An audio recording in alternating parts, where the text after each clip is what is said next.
Social మీడియాలో వచ్చే trolls గురించి చాలా మంది హీరోయిన్స్ రకరకాలుగా స్పందిస్తూ ఉంటారు. కొందరు సీరియస్ అవుతారు కానీ కొందరు మాత్రం వాటిని పెద్దగా పట్టించుకోరు. అలాగే ఓ సింగర్ కూడా తనపై వచ్చే ట్రోల్స్ పై స్పందించింది. నా బాడీ, నా బట్టలు, నా ఇష్టం అంటూ కామెంట్స్ చేసింది.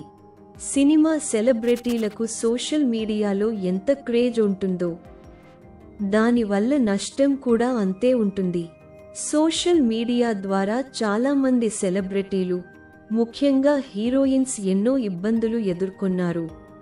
అంతేకాదు హీరోయిన్స్ చాలా మంది లేనిపోని వివాదాల్లో ఇరుక్కుంటూ ఉంటారు.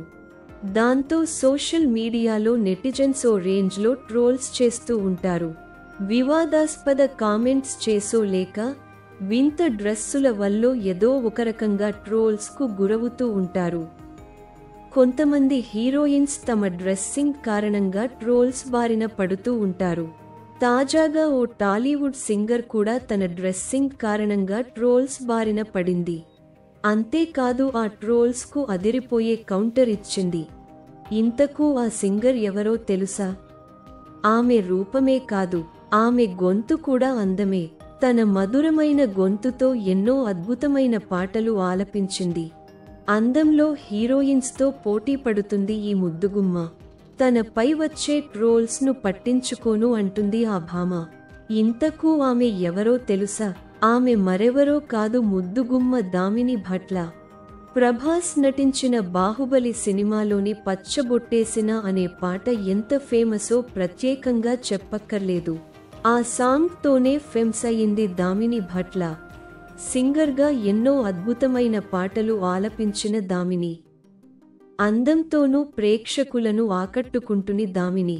పాడుతా తీయగా, సరిగమ లిటిల్ ఛాంప్స్ వంటి షోలతో ఫేమస్ అయిన దామిని సింగర్గా మంచి పేరు తెచ్చుకుంది. ఆ తర్వాత సినిమాల్లో ఛాన్స్లు అందుకుంది. 2014లో సింగర్గా కెరీర్గా మొదలుపెట్టింది ఈ చిన్నది. Love in London, Baahubali the beginning, మనసంతా ఇలా చాలా సినిమాల్లో పాటలు పాడి ప్రేక్షకులను ఆకట్టుకుంది ఈ ముద్దుగుమ్మ. గతంలో ఓ ఇంటర్వ్యూలో దామిని మాట్లాడుతూ తన వ్యక్తిగత విషయాల గురించి మాట్లాడింది. అలాగే బిగ్ బాస్లో తన అనుభవాల గురించి కూడా మాట్లాడింది. వీటితో పాటు తనపై వచ్చిన ట్రోల్స్ గురించి కూడా మాట్లాడింది. నా బాడీ నా ఇష్టం, నా బట్టలు నా ఇష్టం, నేను ఇలానే ఉంటాను, నేను ఎలా ఉన్నా కామెంట్స్ చేసేవాళ్లు చేస్తూనే ఉంటారు. పాజిటివిటీని నెగిటివ్గా చూసి స్ప్రెడ్ చేసేవారు చాలా మంది ఉంటారు.